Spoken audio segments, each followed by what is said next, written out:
പ്രിയമുള്ളവരെ, ഈ പീഡാനുഭവ വാര ധ്യാനത്തിലേക്ക് നിങ്ങളെല്ലാവരെയും ഹൃദയപൂർവ്വം ഞാൻ സ്വാഗതം ചെയ്യുകയാണ്. നമുക്കറിയാം, നമ്മുടെ കർത്താവ് ഈശോ മിശിഹാ നമുക്ക് വേണ്ടി പീഡകൾ അനുഭവിച്ചു മരിച്ചു എന്നുള്ളത് നമ്മുടെ വിശ്വാസത്തിൻ്റെ ഏറ്റവും വലിയ സത്യമാണ്. അവൻ നമ്മുടെ പാപങ്ങൾക്ക് പരിഹാരമായി കാൽവരിയിലെ കുരിശിൽ മരിച്ചു എന്നുള്ളതും അവൻ്റെ മുറിവുകളാൽ നാം സൗഖ്യം പ്രാപിച്ചു എന്നുള്ളതും നമ്മുടെ വിശ്വാസത്തിൻ്റെ അടിസ്ഥാനമാണ്. ഒരുപക്ഷെ ഈ സത്യത്തെ ഏറ്റവും ശക്തമായി അവതരിപ്പിക്കുന്നത് യെശയ്യാ പ്രവാചകൻ്റെ സഹന കീർത്തനമാണ് എന്ന് നിങ്ങൾക്കെല്ലാവർക്കും അറിവുള്ളതാണ്. ദുഃഖവെള്ളിയാഴ്ച നാം സാധാരണഗതിയിൽ വായിച്ച് കേൾക്കുന്ന ആ സഹനഗീതമാണ് ഈ പീഡാനുഭവ വാരത്തിൻ്റെ മുഴുവനും അർത്ഥം വ്യക്തമാക്കുന്നത് എന്നുള്ളതിനാൽ ആ തിരുവചനം വായിച്ചുകൊണ്ട് നമുക്ക് ഈ ധ്യാനം ആരംഭിക്കും. അതിപ്രകാരമാണ്: അവൻ നിന്ദിക്കപ്പെട്ടു, നാം അവരെ ബഹുമാനിച്ചതുമില്ല. നമ്മുടെ വേദനകളാണ് യഥാർത്ഥത്തിൽ അവൻ വഹിച്ചത്, നമ്മുടെ ദുഃഖങ്ങളാണ് അവൻ ചുമന്നത്. എന്നാൽ ദൈവം അവനെ പ്രഹരിക്കുകയും ശിക്ഷിക്കുകയും ദണ്ഡിപ്പിക്കുകയും ചെയ്തെന്ന് നാം കരുതി. നമ്മുടെ അതിക്രമങ്ങൾക്ക് വേണ്ടി അവൻ മുറിവേൽപ്പിക്കപ്പെട്ടു, നമ്മുടെ അകൃത്യങ്ങൾക്ക് വേണ്ടി അവൻ ക്ഷതമേൽപ്പിക്കപ്പെട്ടു. അവൻ്റെ മേലുള്ള ശിക്ഷ നമുക്ക് രക്ഷ നൽകി. അവൻ്റെ ക്ഷതങ്ങളാൽ നാം സൗഖ്യം പ്രാപിച്ചു. ആടുകളെപ്പോലെ നാം വഴിതെറ്റിപ്പോയി, നാം ഓരോരുത്തരും സ്വന്തം വഴിക്ക് പോയി. നമ്മുടെ അകൃത്യങ്ങൾ കർത്താവ് അവൻ്റെ മേൽ ചുമത്തി. അവൻ മർദ്ദിക്കപ്പെടുകയും പീഡിപ്പിക്കപ്പെടുകയും ചെയ്തു. എങ്കിലും അവൻ ഉരിയാടിയില്ല. കൊല്ലാൻ കൊണ്ടുപോകുന്ന കുഞ്ഞാടിനെ പോലെയും രോമം കത്രിക്കുന്നവരുടെ മുമ്പിൽ നിൽക്കുന്ന ചെമ്മരിയാടിനെ പോലെയും അവൻ മൗനം അവലംബിച്ചു. യെശയ്യാ പ്രവാചകൻ്റെ ഈ ഒരു സഹന ദർശനം വാസ്തവത്തിൽ ഈശോയുടെ കുരിശുമരണത്തിൻ്റെ അർത്ഥവും അവിടുന്ന് കുരിശിൽ മരിക്കുന്നതിൻ്റെ രീതിയും വ്യക്തമാക്കുന്നുണ്ട് എന്ന് നമുക്കറിയാം. അതായത്, ഈശോ ജനിക്കുന്നതിന് 700 കൊല്ലങ്ങൾക്ക് മുമ്പ് യെശയ്യാ പ്രവാചകൻ നടത്തുന്ന പ്രവചനത്തിലാണ് കുരിശിൽ എന്താണ് സംഭവിക്കാൻ പോകുന്നത് എന്നും അതെന്തിനു വേണ്ടിയാണ് സംഭവിക്കുന്നത് എന്നും അതെപ്രകാരം സംഭവിക്കുമെന്നും പ്രവാചകൻ കൃത്യതയോടെ വ്യക്തതയോടെ സംസാരിക്കുന്നു. പ്രിയപ്പെട്ടവരെ, അതിൻ്റെ അർത്ഥം നമുക്ക് ധ്യാനപൂർവ്വം വിചിന്തനം നടത്തി നോക്കാം. അതായത്, 700 കൊല്ലം മുൻപ് ഇത് പറയപ്പെട്ടു എന്ന് പറയുമ്പോൾ നമുക്ക് മനസ്സിലാക്കാൻ സാധിക്കും, ഈശോ മിശിഹായുടെ കുരിശ് മരണം എന്ന് പറയുന്നത് കയ്യാഫാസിൻ്റെയോ പീലാത്തോസിൻ്റെയോ പദ്ധതി പ്രകാരം സംഭവിച്ചതല്ല എന്ന് നാം തിരിച്ചറിയണം. ബ്രിട്ടീഷ് ചിന്തകനായ ബെർട്രൻഡ് റസല് അദ്ദേഹത്തിൻ്റെ why I'm not a Christian എന്ന ഒരു ഗ്രന്ഥത്തിൽ ഇപ്രകാരം ഈ സംഭവത്തെ വിശദീകരിച്ചുകൊണ്ട് പറയുന്നത്, ഈശോ മിശിഹ ഒരു വലിയ സാമൂഹിക പ്രവർത്തകനായി വന്നു. സാമൂഹിക പ്രവർത്തനം ശരിയായ രീതിയിൽ മറ്റുള്ളവരുമായി ഒത്തുചേർന്ന് പോകുന്നതിൽ വന്ന വീഴ്ച ഈശോയുടെ കുരിശ് മരണത്തിന് കാരണമായി. അതിന് മറ്റർത്ഥതലങ്ങളൊന്നും കൽപ്പിക്കേണ്ടതില്ല എന്ന് അദ്ദേഹം ഒരു നിരീശ്വര ചിന്തയോടെ സ്ഥാപിക്കുന്നുണ്ട്.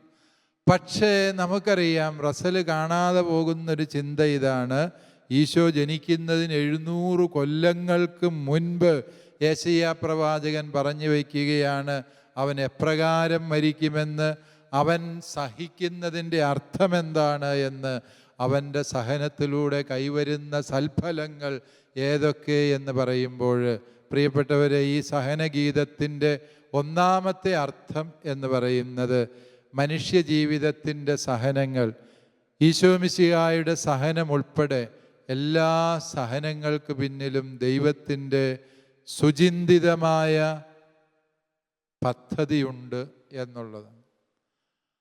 ആ പദ്ധതിയെ ഗ്രഹിക്കാൻ കഴിയുന്നവർ സമചിത്തതയോടെ സഹനത്തെ സമീപിക്കുന്നു. അത് ഗ്രഹിക്കാൻ കഴിയാത്തവർ തങ്ങളുടെ ലക്ഷ്യങ്ങളിൽ നിന്ന് അകലുകയും സഹനത്തിൽ നിരാശപ്പെടുകയും നിസ്സഹായരായി തീരുകയും ചെയ്യുന്നു എന്നുള്ള സത്യമാണ് നാം ആദ്യമേ മനസ്സിലാക്കേണ്ടത്. അതുകൊണ്ട് ഈ ധ്യാനത്തിൽ നമ്മുടെ ഒന്നാമത്തെ ചിന്ത ഇതുതന്നെയാണ്.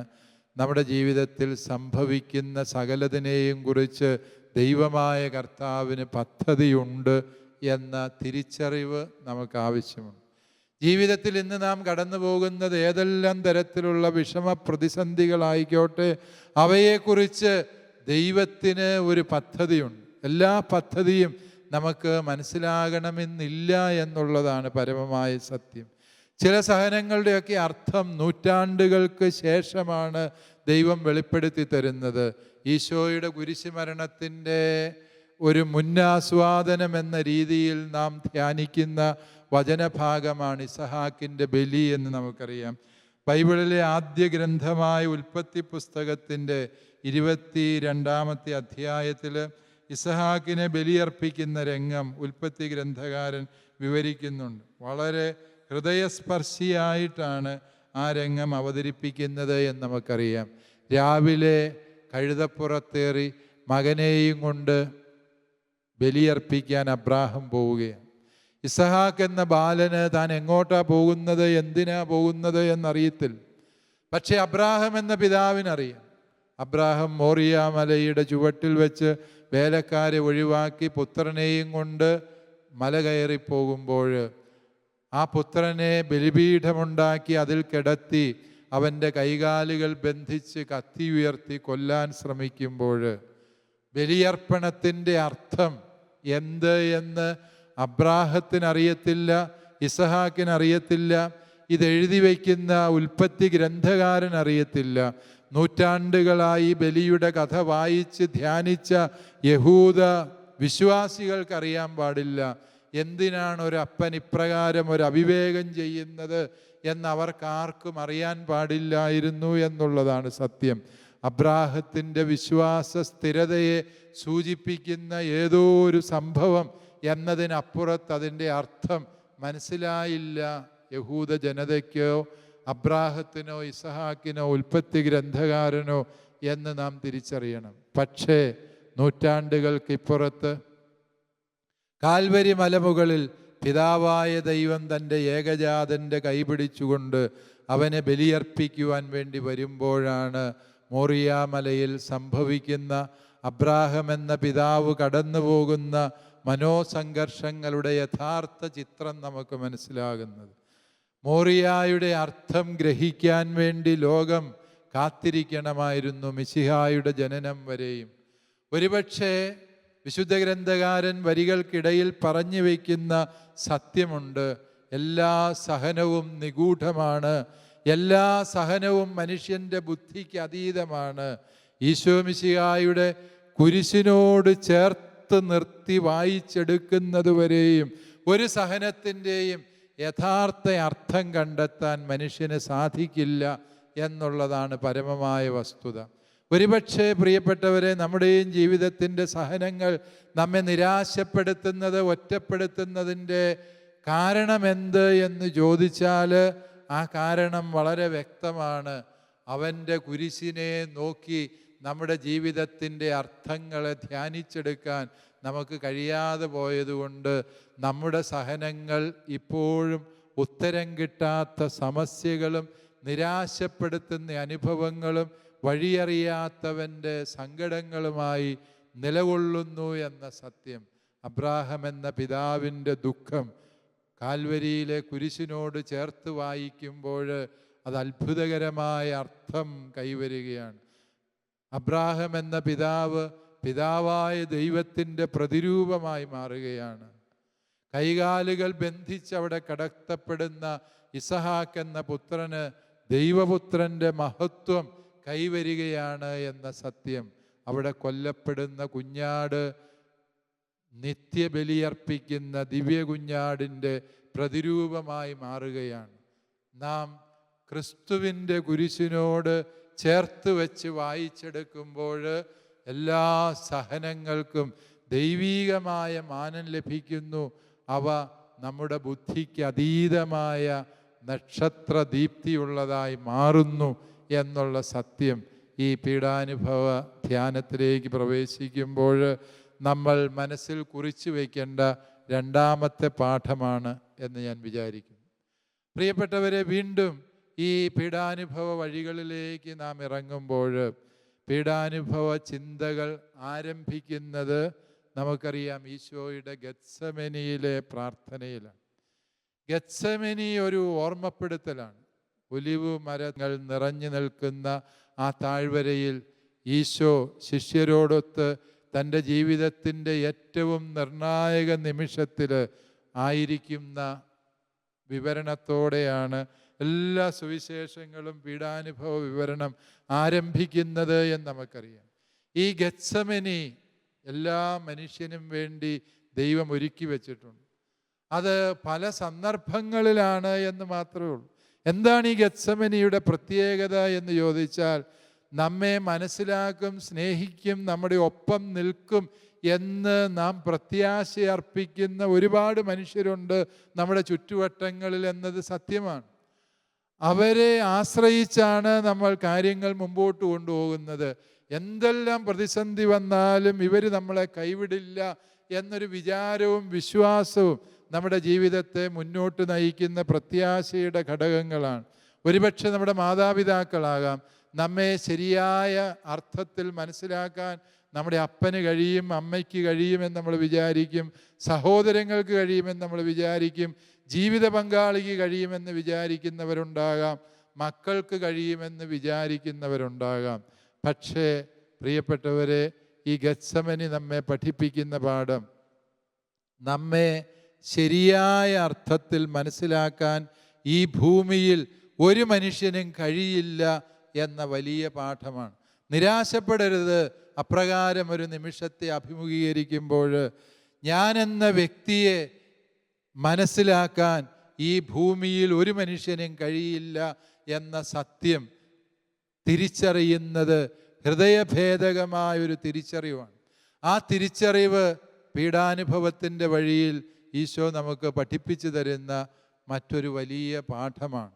അതുകൊണ്ട് എന്നെ ആരും മനസ്സിലാക്കിയില്ലേ, എന്നെ ആരും സഹായിക്കുന്നില്ല, എൻ്റെ സങ്കടങ്ങൾ ഉൾക്കൊണ്ടുകൊണ്ട് എൻ്റെ ഒപ്പം നിൽക്കുന്നില്ല, എന്നെ ആരും അനുയാത്ര ചെയ്യുന്നില്ല എന്നൊക്കെയുള്ള നമ്മുടെ നിലവിളികൾ അവസാനിപ്പിക്കാം.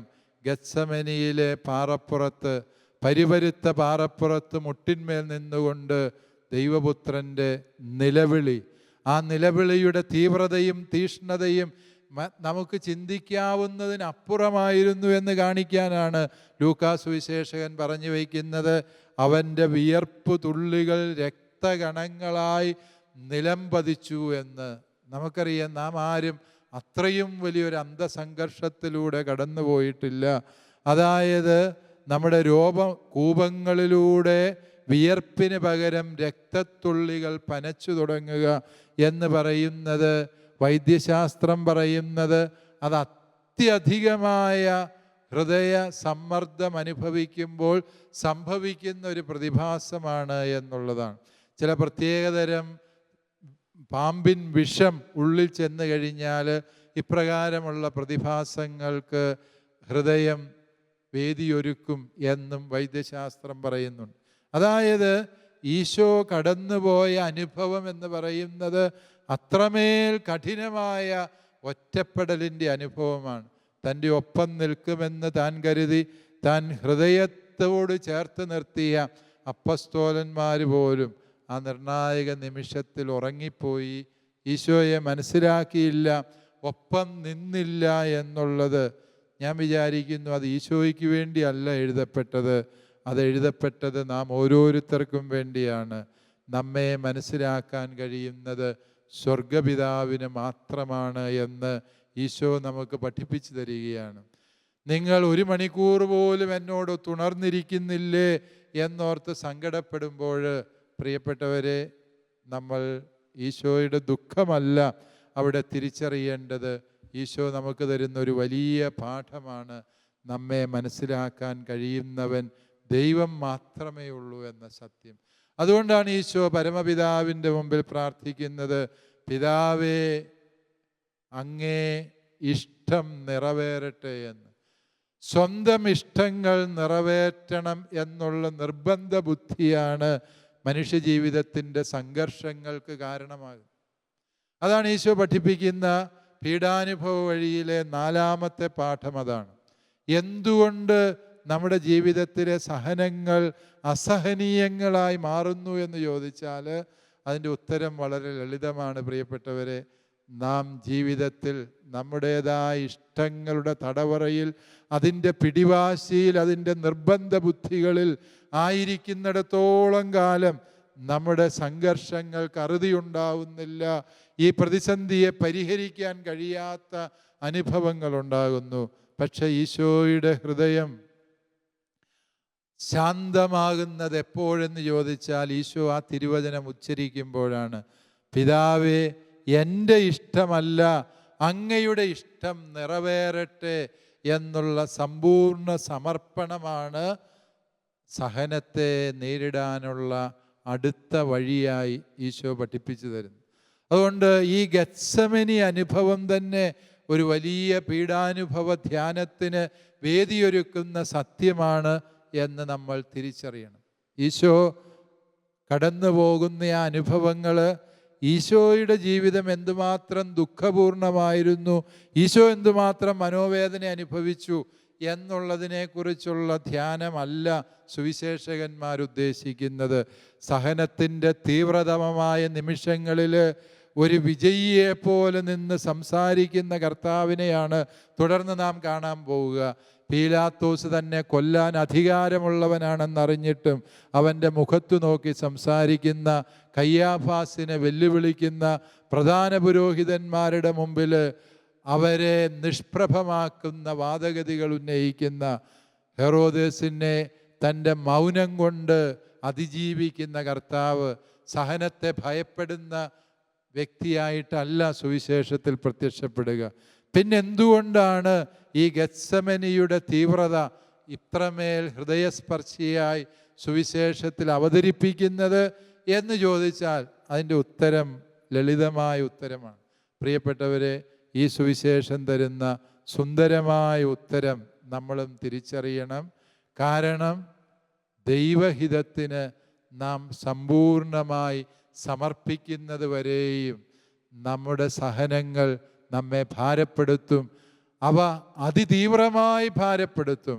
നമ്മുടെ വിയർപ്പ് തുള്ളികൾ രക്തകണങ്ങളാകത്തക്ക വിധത്തിൽ അവ നമ്മെ ഭാരപ്പെടുത്തും. നമുക്കും ഇറക്കി വയ്ക്കാം നമ്മുടെ സഹനത്തിൻ്റെ ഭാരത്തെ പരമപിതാവിൻ്റെ പക്കൽ മകൻ്റെ സ്വാതന്ത്ര്യത്തോടെ, മകളുടെ സ്വാതന്ത്ര്യത്തോടെ ഇറക്കി വയ്ക്കാം. എൻ്റെ പിതാവേ, എൻ്റെ ഇഷ്ടമല്ല അങ്ങയുടെ തിരുവിഷ്ടം നിറവേറട്ടെ എന്ന പ്രാർത്ഥനയോടെ നമ്മെ ഭാരപ്പെടുത്തുന്ന സകലതും കർത്താവിൻ്റെ വിശുദ്ധ കുരിശിന് മുൻപിൽ ഇറക്കി വയ്ക്കാൻ കഴിഞ്ഞാൽ ഈശോയുടെ സഹനം അവിടുന്ന് എങ്ങനെ അർത്ഥപൂർണമായി പൂർത്തിയാക്കിയോ ആ പൂർത്തീകരണം നമ്മുടെയും ജീവിതത്തിൽ സംഭവിക്കും എന്ന് നമുക്ക് തിരിച്ചറിയാം. ഈ ഗെത്സമനിയുടെ അനുഭവത്തിലേക്ക് ഈശോ കടന്നു വരുമ്പോൾ പ്രിയപ്പെട്ടവരെ, ഈശോ ഈ ഗെത്സമനി അനുഭവത്തിൻ്റെ വഴികളിലൂടെ നടക്കാൻ ശിഷ്യരെ ഒരുക്കി. പക്ഷേ ശിഷ്യർക്ക് അതിന് കഴിഞ്ഞില്ല എന്നുള്ളതാണ് സത്യം. അതുകൊണ്ട് വീണ്ടും ഈ ഗെത്സമനിയുടെ അടുത്ത പാഠത്തിലേക്ക് നമ്മുടെ ധ്യാനചിന്തയെ കൊണ്ടുപോകാം. അടുത്ത പാഠത്തിൽ നാം ധ്യാനിക്കുന്നത് പടയാളികൾ ഈശോയെ പിടിക്കാൻ വേണ്ടി വരും. പടയാളികൾ ഈശോയെ ബന്ധിക്കാനായി വരുന്ന സന്ദർഭത്തിൽ ഈശോ എന്താണ് ചെയ്യുന്നത് എന്ന് നമുക്ക് ധ്യാനിച്ചു നോക്കാം. പടയാളികൾ പിടിക്കാൻ വരുമ്പോൾ ഈശോ തനിക്കുള്ളവരെയെല്ലാം ഒപ്പം ചേർത്ത് നിർത്തി പ്രതിരോധത്തിൻ്റെ ശക്തി കാണിക്കുകയല്ല ചെയ്യും. ഒരു വിശ്വാസിക്ക് പ്രതിരോധം തീർക്കാൻ ആരുടെയും പിൻബലം ആവശ്യമില്ല എന്നുള്ള വലിയ സത്യം പ്രിയപ്പെട്ടവരെ നമ്മൾ മനസ്സിലാക്കേണ്ട സത്യമാണ്. കാരണം വിശ്വാസിയുടെ ശക്തി ദൈവം മാത്രമാണ്. ശിഷ്യന്മാരെ ഈശോ വിദഗ്ധമായി സംരക്ഷിച്ച് പുറത്തേക്ക് ആനയിക്കുകയാണ്. നിങ്ങൾ എന്നെയാണ് പിടിക്കാൻ വരുന്നതെങ്കിൽ ഇവരെല്ലാം പൊയ്ക്കോട്ടെ എന്ന് പറഞ്ഞ് ഈശോ ശിഷ്യന്മാരെ രക്ഷിച്ചെടുക്കുകയാണ്. ഈ ഈശോ ഒറ്റപ്പെട്ടു പോയതിൽ സങ്കടപ്പെട്ടു എന്നൊക്കെ നമ്മൾ ലളിതമായി ധ്യാനിക്കുമ്പോൾ ഈ വചനങ്ങൾ നമ്മളെ തിരുത്തുന്നുണ്ട്. ഈശോ ഒറ്റയ്ക്ക് നിൽക്കാൻ ത്രാണിയുള്ളവനായിരുന്നു. ഒറ്റയ്ക്ക് നിന്ന് സഹനത്തെ നേരിടാൻ ഈശോ നിശ്ചയിച്ചുറപ്പിച്ചിരുന്നു എന്ന് തന്നെയാണ്. ശിഷ്യന്മാരെ എല്ലാം ഈശോ രക്ഷപ്പെടുത്തി അവരുടെ വഴിക്ക് വിടുകയാണ്. സഹനം ദൈവപിതാവിൻ്റെ തിരുഹിതമാണ് എന്ന തിരിച്ചറിവോടെ ഈശോ ഗത്സമനിയിൽ നിൽക്കുമ്പോൾ നിങ്ങൾ ആരെയാണ് അന്വേഷിക്കുന്നത്? ഈശോയുടെ ചോദ്യം. പടയാളികൾ പറഞ്ഞു, ഞങ്ങൾ അന്വേഷിക്കുന്നത് നസ്രായനായ യേശുവിനെയാണ്. ഈശോയുടെ മറുപടി യോഹന്നാൻ്റെ സുവിശേഷം 18-ാം അധ്യായത്തിൻ്റെ ആദ്യ ഭാഗമാണ് ഈ ഗത്സമനിയിലെ അറസ്റ്റ് എന്ന് നമുക്കറിയാം. അവിടെ ഈശോയുടെ മറുപടി അത് ഞാനാകുന്നു എന്നാണ്. ഞാനാകുന്നു എന്ന് പറഞ്ഞാൽ ബൈബിളിൽ വെറുതെ ഒരു പ്രസ്താവനയല്ല. ഞാനാകുന്നു എന്ന് പറഞ്ഞാൽ അത് പിതാവായ ദൈവത്തിൻ്റെ പേരാണ്. യാഹ്വേ എന്നാണ് അതിൻ്റെ അർത്ഥം എന്ന് നമുക്കറിയാം. യാഹ്വേ എന്ന ഹീബ്രു പദത്തിൻ്റെ അർത്ഥമാണ് ഞാനാകുന്നു. ഈശോ വെളിപ്പെടുത്തുകയാണ്, ഞാനാകുന്നു. ഉടനെ പടയാളികൾ മുഴുവനും ഈശോയുടെ മുമ്പിൽ വീണ് പ്രണമിക്കുകയാണ്. അത് ദൈവം പ്രത്യക്ഷപ്പെടുമ്പോൾ മനുഷ്യൻ ചെയ്യേണ്ട ആരാധനയുടെ പ്രവൃത്തിയാണ് ഈ പീഡകന്മാരായ പടയാളികൾ ചെയ്യുന്നത് എന്ന് യോഹന്നാൻ സുവിശേഷകൻ പറഞ്ഞു വയ്ക്കുമ്പോൾ അതൊരു വലിയ വെളിപ്പെടുത്തലുണ്ട്. സഹനം ദൈവപിതാവിൻ്റെ തിരുഹിതമാണ് എന്ന തിരിച്ചറിവോടുകൂടി അതിനെ സ്വീകരിച്ചു കഴിയുമ്പോൾ പ്രിയപ്പെട്ടവരെ, നാം ദൈവപിതാവിൻ്റെ ഇഷ്ടം നിറവേറ്റുന്നവരാകുമ്പോൾ നാം ദൈവപിതാവിൻ്റെ സാന്നിധ്യമുള്ളവരാകുന്നു എന്ന് മാത്രമല്ല, ആ പിതാവായ ദൈവത്തിന് സമരാകുന്നു എന്ന സത്യം കൂടി തിരിച്ചറിയും. അതാണ് ഈശോ പിതാവിൻ്റെ തിരുഹിതമാണെന്ന് മനസ്സിലാക്കി ആ സഹനത്തെ സ്വീകരിച്ചപ്പോൾ ഈശോയുടെ പേര് ഇനിമേൽ ഈശോ എന്നല്ല, യാഹ്വേ എന്നാണ്. ഞാനാകുന്നു എന്ന് ഈശോ പറയുക. യാഹ്വേ പ്രത്യക്ഷപ്പെടുമ്പോൾ ദൈവജനം ചെയ്തിരുന്ന സാഷ്ടാംഗ പ്രണാമത്തിൻ്റെ ആരാധന അവിടെ പടയാളികൾ ചെയ്യുമ്പോൾ പ്രിയപ്പെട്ടവരെ, അതിൻ്റെ അർത്ഥം നമുക്ക് മനസ്സിലാക്കാൻ ശ്രമിക്കാം. സഹിക്കുന്ന മനുഷ്യൻ, ദൈവപിതാവിൻ്റെ തിരുഹിതമാണ് സഹനത്തിലൂടെ നിറവേറ്റുന്നത് എന്ന് ബോധ്യം കിട്ടുന്ന മനുഷ്യൻ, അവൻ പിതാവിൻ്റെ ഭൂമിയിലെ പ്രതിരൂപമായി രൂപപ്പെടുന്നു എന്ന വലിയ പാഠം കൂടി ഈ ഗത്സമനി നമ്മെ പഠിപ്പിക്കുന്നുണ്ട്. സഹനത്തിൻ്റെ ദിവ്യമായ വഴികളിലൂടെ നമ്മുടെ കർത്താവ് നടക്കുന്നതിനെ മനസ്സിൽ ധ്യാനിച്ചുകൊണ്ട് ഈ പീഡാനുഭവ വാര ചിന്തകൾ നമുക്ക് തുടരാം. ഗത്സമനി അനുഭവത്തെ അതിജീവിക്കാനുള്ള കൃപയ്ക്ക് വേണ്ടി നമുക്കും ദൈവത്തിനു മുമ്പിൽ തീഷ്ണതയോടെ പ്രാർത്ഥിക്കാം. ദൈവം നമ്മെല്ലാവരെയും സമൃദ്ധമായി അനുഗ്രഹിക്കട്ടെ.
യേശുവേ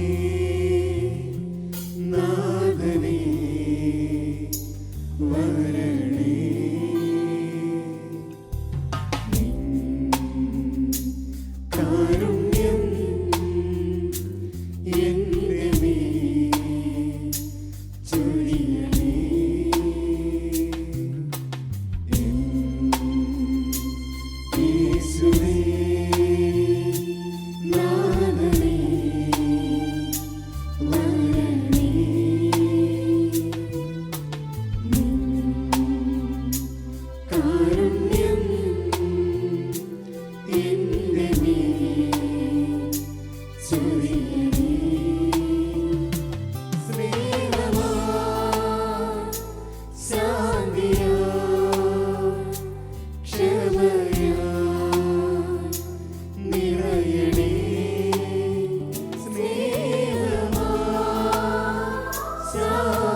നാമത്തെ ഉയർത്തി ഞാൻ പാടുന്നു.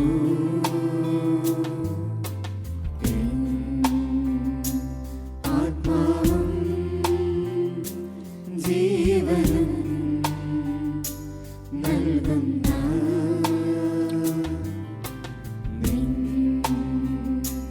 നാമത്തെ ഉയർത്തി ഞാൻ പാടുന്നു. സ്തുതിയും മഹത്വവും സ്തോത്രവും അർപ്പിക്കുന്നു. സ്തുതിയും മഹത്വവും സ്തോത്രവും അർപ്പിക്കുന്നു. നീ എന്റെ ശക്തിയും നീ എന്റെ ബലവും നീ എന്റെ പ്രാണനും നീ എന്റെ ദൈവവും. നീ എന്റെ ശക്തിയും നീ എന്റെ ബലവും നീ എന്റെ പ്രാണനും നീ എന്റെ ദൈവവും.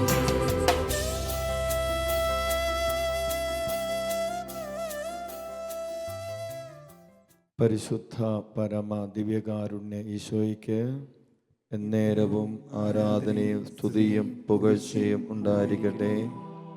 പരിശുദ്ധ പരമ ദിവ്യകാരുണ്യ ഈശോയ്ക്ക് എന്നേരവും ആരാധനയും സ്തുതിയും പുകഴ്ചയും ഉണ്ടായിരിക്കട്ടെ.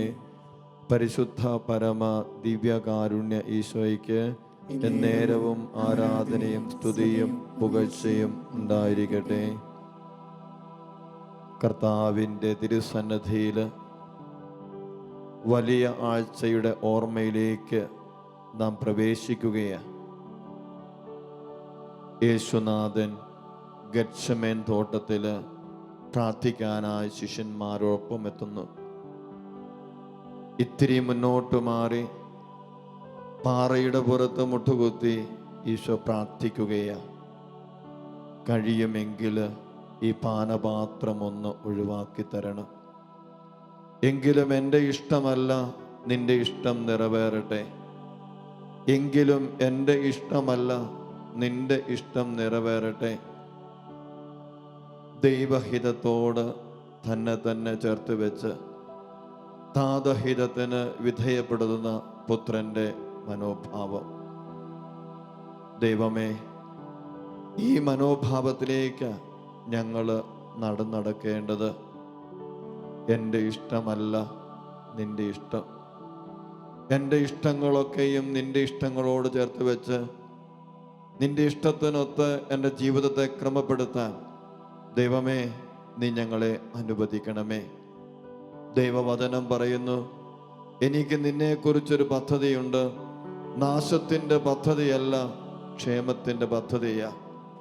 ശക്തിപ്പെടുത്താൻ ദൂതനെത്തുന്നു, ശക്തിപ്പെടുത്താൻ പരിശുദ്ധാത്മാവ് ഒപ്പമെത്തുന്നു. ആ പരിശുദ്ധാത്മാ ദൈവത്തോട് നമുക്കും പാടി പ്രാർത്ഥിക്കാം. ദൈവമേ ഞങ്ങളെ ശക്തിപ്പെടുത്തണമേ എന്ന്, ദൈവമേ ഞങ്ങളെ ബലപ്പെടുത്തണമേ എന്ന്, ദൈവമേ ഞങ്ങളെ പരിശുദ്ധാത്മാവിൻ്റെ വരദാന ഫലങ്ങൾ കൊണ്ട് നിറയ്ക്കണമേ എന്ന് ആഗ്രഹിച്ചു പ്രാർത്ഥിക്കാം. ഒറ്റപ്പെടലിൻ്റെ ഈ അവസരത്തിൽ വാഗ്ദാനമായ പരിശുദ്ധാത്മാവ് യേശുവിനെ ശക്തിപ്പെടുത്തിയതുപോലെ തന്നെ താതഹിതത്തിന് വിധേയപ്പെടാൻ ആഗ്രഹിക്കുന്ന പരിശുദ്ധ അമ്മയെ പരിശുദ്ധാത്മാവ് ശക്തിപ്പെടുത്തിയതുപോലെ പേടിച്ച രണ്ട് ശിഷ്യന്മാരെ പരിശുദ്ധാത്മാവ് ശക്തിപ്പെടുത്തിയതുപോലെ നമുക്കും ഒന്നു ചേർന്ന് പാടി പ്രാർത്ഥിക്കാം.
ഒറ്റപ്പെടലിൻ്റെ ഈ നിമിഷത്തിൽ ശക്തിപ്പെടുത്തുന്ന പരിശുദ്ധാത്മാവ്.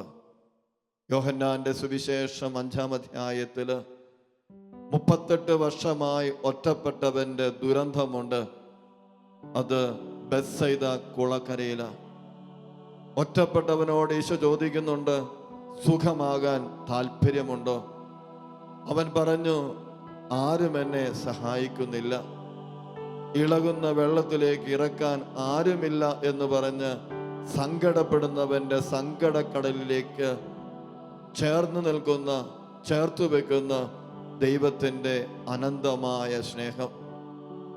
തീർച്ചയായിട്ടും ഈ കാലഘട്ടങ്ങളിൽ ഒറ്റപ്പെടുന്ന വ്യക്തിത്വങ്ങൾ പേറുന്നവരാ നമ്മൾ ഓരോരുത്തരും. ഭാര്യയിൽ നിന്നും ഒറ്റപ്പെടുന്ന ഭർത്താവിൽ നിന്നും ഒറ്റപ്പെട്ടു പോകുന്ന ഭാര്യ, മാതാപിതാക്കൾ ഒറ്റപ്പെട്ട ദുരിതം ജീവിക്കുകയാണ്. മക്കള് പലപ്പോഴും ഒറ്റപ്പെട്ട തീരങ്ങൾ തേടി യാത്രയാവുകയാണ്. ഒറ്റപ്പെട്ടു പോകുന്ന ഒരു കാലഘട്ടങ്ങളിലാണ് നമ്മളിന്ന് ജീവിക്കുക. യേശു താൻ സ്നേഹിച്ചിരുന്ന ശിഷ്യന്മാരാലൊക്കെ ഒറ്റപ്പെട്ട ഒരു നിമിഷം. നമുക്കും ആഗ്രഹിച്ചു പാടാം ഒരിക്കൽ കൂടി, പരിശുദ്ധാത്മാവെ കരുത്ത് നൽകണമേ എന്ന്, പരിശുദ്ധാത്മാവെ കൃപ വർഷിക്കണമേ എന്ന് ആഗ്രഹിച്ചുകൊണ്ട് ദൈവകൃപയുടെ മുമ്പിൽ ആത്മാർത്ഥതയോടെ ഇരുകരങ്ങളും ഒന്ന് ഉയർത്തിപ്പിടിച്ചുകൊണ്ട് പരിശുദ്ധാത്മാവിൻ്റെ അഭിഷേകത്തിനായി ആഗ്രഹിച്ചു പ്രാർത്ഥിച്ചുകൊണ്ട് ഒരു നിമിഷം സ്തുതിച്ച് പ്രാർത്ഥിച്ചിട്ട് നമുക്ക് വീണ്ടും ആലപിച്ച് പ്രാർത്ഥിക്കാം. എല്ലാവരും ചേർന്ന് സ്തുതിക്കട്ടെ. ഹല്ലേലൂയ, ഹല്ലേലൂയ. ദൈവമേ ഞാനങ്ങേ സ്തുതിക്കുന്നു, ദൈവമേ ഞാനങ്ങേ ആരാധിക്കുന്നു, ദൈവമേ ഞാനങ്ങേ മഹത്വപ്പെടുത്തുന്നു. ഹല്ലേലൂയ, ഹല്ലേലൂയ, ഹല്ലേലൂയ. പരിശുദ്ധാത്മാവെ ശക്തിപ്പെടുത്തണമേ, പരിശുദ്ധാത്മാവെ ധൈര്യപ്പെടുത്തണമേ, പരിശുദ്ധാത്മാവെ കൃപയാൽ ഞങ്ങളെ നിറയ്ക്കണമേ, പരിശുദ്ധാത്മാവിന്റെ വരങ്ങളും ദാനങ്ങളും ഫലങ്ങളും കൊണ്ട് ഞങ്ങൾ നിറയ്ക്കണമേ. ഒറ്റപ്പെട്ട തീരഞ്ഞ് ഒറ്റയ്ക്ക് ജീവിക്കുന്ന എല്ലാവരും സമർപ്പിച്ച് പ്രാർത്ഥിക്കുകയാണ്. രോഗത്തിന്റെ പേരില്, തെറ്റുതാരുടെ പേരില്, ഈശോയെ സാമ്പത്തികമായ ഞെരുക്കങ്ങളുടെ പേരിൽ ഒറ്റപ്പെട്ട് കഴിഞ്ഞ എല്ലാ മനുഷ്യരും ഓർത്ത് പ്രാർത്ഥിക്കുന്നു. സ്നേഹമില്ലാതെ വിഷമിക്കുന്ന മക്കളെ സമർപ്പിച്ച് പ്രാർത്ഥിക്കുന്നു. ഈശോയെ കൃപയാകണമേ, കൃപയാകണമേ, അനുഗ്രഹിക്കണമേ. ഒരിക്കൽ കൂടി നമുക്ക് ആലപിച്ച് പാടാം, നമുക്ക് ആലപിച്ച് പ്രാർത്ഥിക്കാം. നമുക്ക്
കൃപയുടെ മുമ്പിൽ ഒറ്റയ്ക്ക് പ്രാർത്ഥിക്കുന്ന ഈശോ തിരിഞ്ഞു നോക്കുമ്പോൾ ശിഷ്യന്മാര് സുഖമായി കിടന്നുറങ്ങുന്നത്.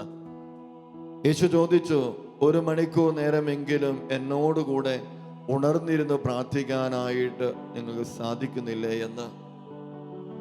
മനസ്സ് സന്നദ്ധമാണ്, ശരീരം ബലഹീനമാണ്. മനസ്സ് സന്നദ്ധമാണ്, ശരീരം ബലഹീനമാണ്. അപ്പമെടുത്ത് ഉയർത്തിപ്പിടിച്ചുകൊണ്ട് പറഞ്ഞു, ഇതെന്റെ ശരീരമാ, വാങ്ങി ഭക്ഷിക്കുവിൻ. കാസായെടുത്ത് ഉയർത്തിപ്പിടിച്ചുകൊണ്ട് അവിടുന്ന് പറഞ്ഞു, ഇതെന്റെ രക്തമാ, വാങ്ങി പാനം ചെയ്യുവിനെന്ന്. മതി വരുവോളം ഭക്ഷിച്ചു, മതി വരുവോളം പാനം ചെയ്ത് ഒപ്പം ജീവിക്കാൻ വേണ്ടി ഒപ്പം ഇറങ്ങി പുറപ്പെട്ട ശിഷ്യന്മാര് ഓരോ മുഖങ്ങളിലിരുന്ന് സുഖമായി വിശ്രമിക്കുകയാണ്. യേശുവിന് വല്ലാത്ത സങ്കടം വന്നു. യേശുവിന് വല്ലാത്ത അസ്വസ്ഥതയുണ്ടായി. 3 വർഷക്കാലം പരിശീലിപ്പിച്ച ശിഷ്യന്മാര് ആരെല്ലാം തള്ളിപ്പറഞ്ഞാലും ഞാൻ തള്ളിപ്പറയില്ല എന്ന് പറഞ്ഞ പത്രോസ്, ആരെല്ലാം ഉപേക്ഷിച്ചാലും ഞാൻ ഉപേക്ഷിക്കില്ല എന്ന് വമ്പ് പറഞ്ഞ പത്രോസ് കൊമ്പുകുത്തി കിടക്കുകയാണ്. നമുക്കും അവന്റെ കൂടെ പോയി മരിക്കാമെന്ന് പറഞ്ഞ തോമാശ്ലീഹ ഇതാ സുഖനിദ്രയില. ഇടതുവശത്തും വലതുവശത്തും സ്ഥാനം ആഗ്രഹിച്ചു വന്ന യാക്കോബും യോഹന്നാനും സുഖമായിട്ട് കിടന്നുറങ്ങുകയാണ്. പിരിവുകാരനായ ലേവിയും സുഖമായിട്ട് കിടന്നുറങ്ങുകയാണ്.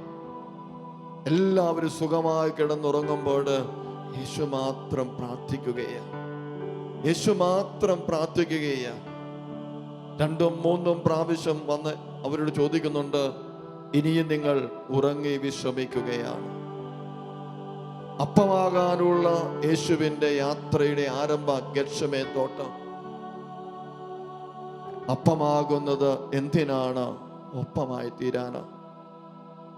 ഒപ്പമായാൽ മാത്രമേ നമുക്കും അപ്പമായിട്ട് ഈ കാലഘട്ടങ്ങൾ അവതരിക്കാനായി സാധിക്കുകയുള്ളൂ. അപ്പമാകുന്ന എന്തിനു വേണ്ടിയാണ്? അവന്റെ അസാന്നിധ്യത്തെ സാന്നിധ്യമാക്കാൻ വേണ്ടിയാണ്. ദിവ്യകാരുണ്യ സന്നിധാനത്തിൽ നമ്മളെ തന്നെ ചേർത്ത് വെച്ചുകൊണ്ട് പ്രാർത്ഥിക്കാം. അവൻ അപ്പമാകാനുള്ള യാത്ര ആരംഭിച്ചു. എല്ലാവരാലും വെറുക്കപ്പെട്ട്, എല്ലാവരാലും തിരസ്കരിക്കപ്പെട്ട് ഒറ്റപ്പെട്ട യേശുവിൻ്റെ സങ്കടം ആരും മനസ്സിലാക്കുന്നില്ല, ആരും അത് ഉൾക്കൊള്ളുന്നില്ല. എല്ലാവരും സുഖമായ നിദ്രയില. പിതാവേ, കഴിയുമെങ്കിൽ ഈ പാനപാത്രം ഒന്ന് ഒഴിവാക്കി തരണമേ എന്ന് പറഞ്ഞപ്പോ പിതാവ് പറഞ്ഞു, മോനെ, ഇത് നീ ഏറ്റെടുക്കണം. എൻ്റെ മക്കളുടെ രക്ഷയ്ക്ക് വേണ്ടി, എൻ്റെ മക്കളുടെ വിമോചനത്തിന് വേണ്ടി, എൻ്റെ മക്കളുടെ സൗകര്യത്തിന് വേണ്ടി, സുഖത്തിന് വേണ്ടി, സൗഖ്യത്തിന് വേണ്ടി ഈ പാനപാത്രം നീ കുടിക്കണം. പ്രാർത്ഥനയിൽ അവിടുന്ന് ശക്തി സംഭരിച്ചു. പ്രാർത്ഥിച്ച് അവിടുന്ന് കരുത്താർജിച്ചു. കൃപയാകണമേ എന്ന് ആഗ്രഹിച്ചുകൊണ്ട് നമുക്കൊരിക്കൽ കൂടി നല്ലവനായ ദൈവത്തോട് പാടി പ്രാർത്ഥിക്കാം. കൃപയ്ക്ക് വേണ്ടി, അഭിഷേകത്തിന് വേണ്ടി ഈശോ നമ്മോട് പറയുക, 1 മണിക്കൂറെങ്കിലും ഉണർന്നിരുന്ന് പ്രാർത്ഥിക്കാനായിട്ട്. കുർബാനയിലേക്കുള്ള അവൻ്റെ യാത്രയുടെ ആരംഭം. പ്രാർത്ഥിച്ച് കരുത്താർജിക്കുന്ന എൻ്റെ പൊന്നു തമ്പുരാൻ, പ്രാർത്ഥനയിലൂടെ ശക്തി ആർജിച്ചെടുക്കുന്ന എൻ്റെ ദൈവം നമ്മോട് പറയാ, ഈ കാലഘട്ടങ്ങളിൽ വിവിധ രോഗങ്ങളാൽ ലോകം നടുങ്ങി വിറയ്ക്കുമ്പോൾ, വിവിധ രോഗങ്ങളാൽ മനുഷ്യൻ അലയുമ്പോൾ, അലയുന്ന മനുഷ്യൻ ചേർത്ത് പിടിച്ചുകൊണ്ട് അവിടുന്ന് പറയുക, പ്രാർത്ഥിക്കുക, എന്നോട് പ്രാർത്ഥിക്കുക. വചനം പറയുന്നത്, ചോദിക്കുവിൻ നിങ്ങൾക്ക് ലഭിക്കും, അന്വേഷിക്കും നിങ്ങൾ കണ്ടെത്തും, മുട്ടുവിൻ നിങ്ങൾക്ക് തുറന്നു കിട്ടുമെന്ന്. തന്നോട് ചോദിക്കുന്നവർക്ക് എത്ര അധികമായി അവിടുന്ന് പരിശുദ്ധാത്മാവിനെ നൽകും. നമുക്കും ആഗ്രഹത്തോടെ പ്രാർത്ഥിക്കാം. ആ കുർബാനയിലേക്കുള്ള യേശുവിൻ്റെ യാത്രയ്ക്കൊപ്പമായിരിക്കാൻ. ഈ കാലഘട്ടങ്ങളിൽ രോഗപീഠകൾ മൂലം വിഷമിക്കുന്ന രാജ്യത്തിനു വേണ്ടി, ലോകത്തിനു വേണ്ടി, നമ്മുടെ സംസ്ഥാനത്തിനു വേണ്ടി, രോഗപീഠകൾ മൂലം വിഷമിക്കുന്ന എല്ലാ മനുഷ്യർക്കും വേണ്ടി നമുക്കും തമ്പുരാന്റെ മുമ്പിൽ കൈകൾ കൂപ്പാം.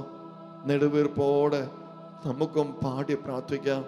ഒറ്റപ്പെടുന്ന രോഗികൾ, അവരെ ശുശ്രൂഷിക്കുന്ന ധാരാളം മക്കൾ, അവരൊക്കെ ഈ അൾത്താരയോട് ചേർത്ത് വെച്ചുകൊണ്ട് ഒരുമിച്ച് പാടി പ്രാർത്ഥിക്കാം.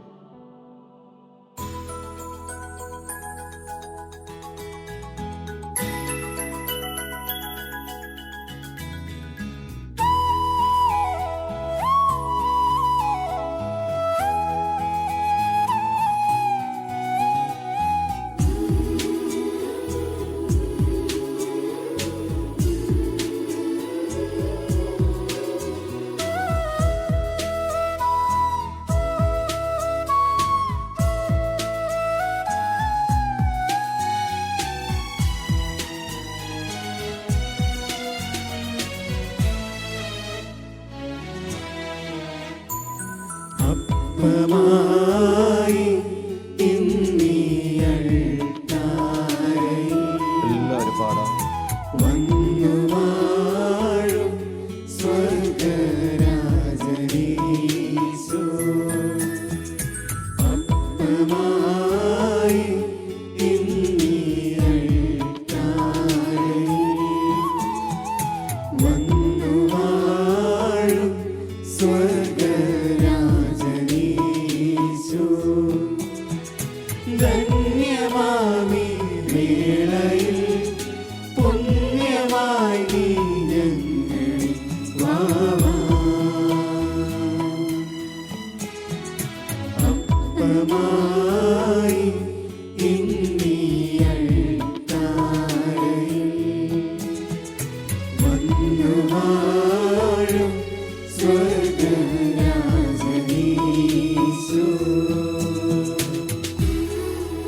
ആദിയും വ്യാധികളുമേറുമ്പോൾ ഭാരങ്ങളേറെ അലട്ടിയിടുമ്പോൾ ഉള്ളം തകർന്നു പിടഞ്ഞിടുമ്പോൾ നാഥാ നീ എന്നാശ്രയം. ആദിയും വ്യാധികളുമേറുമ്പോൾ ഭാരങ്ങളേറെ അലട്ടിയിടുമ്പോൾ ഉള്ളം തകർന്നു പിടഞ്ഞിടുമ്പോൾ നാഥാ നീ എന്നാശ്രയം. അപ്പമായി ഇന്നീയൾക്കായി വന്നു വാഴും സ്വർഗ്ഗരാജനീശോ.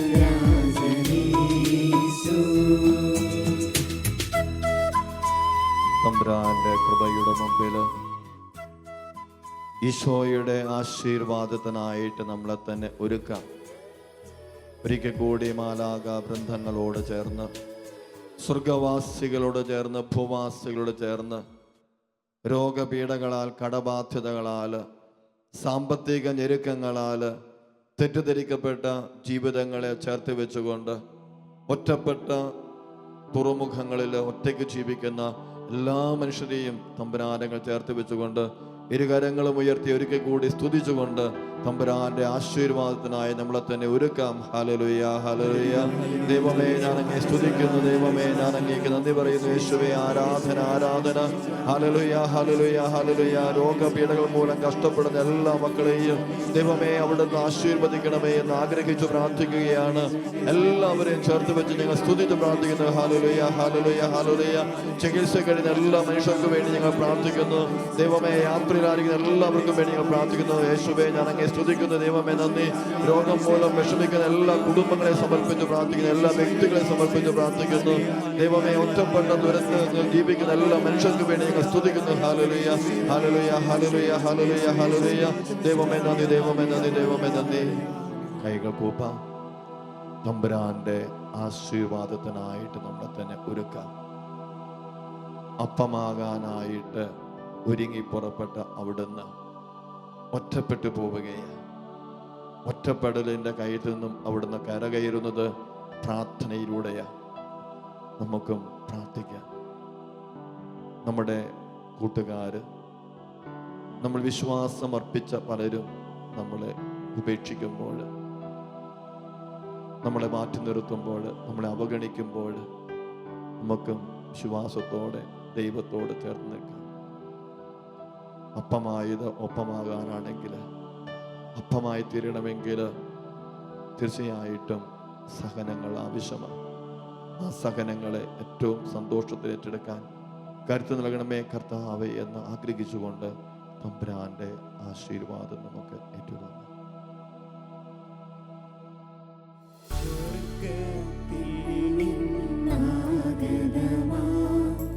ജീവൻ നൽകുമൊരപ്പം നീ, മർത്യനുമുക്തി പകർന്നരുളും നിത്യമഹോന്നതമപ്പം നീ. മാനവരെ മോദമോടെ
പരിശുദ്ധ ശരീരത്താലും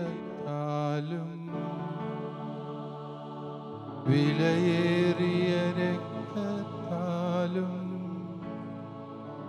പാപത്തിൻ കറകളിൽ നിന്നും മർത്യനു നീ മോചനമേകി.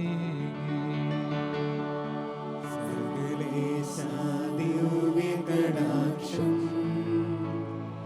തൂകണമേ വത്സലസുതരിൽ നിർമ്മലരായി ജീവിച്ചിടുവാൻ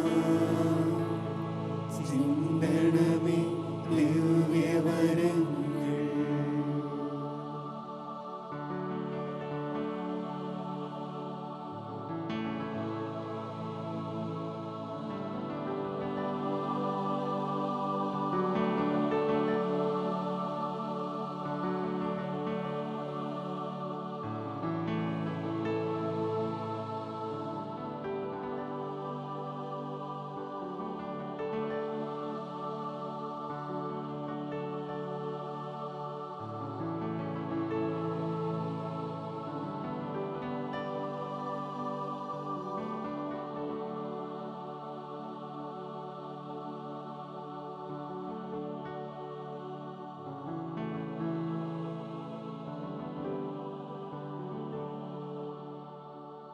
പരിശുദ്ധ പരമ ദിവ്യകാരുണ്യ ഈശോയ്ക്ക് എന്നേരവും ആരാധനയും സ്തുതിയും പുകഴ്ചയും ഉണ്ടായിരിക്കട്ടെ.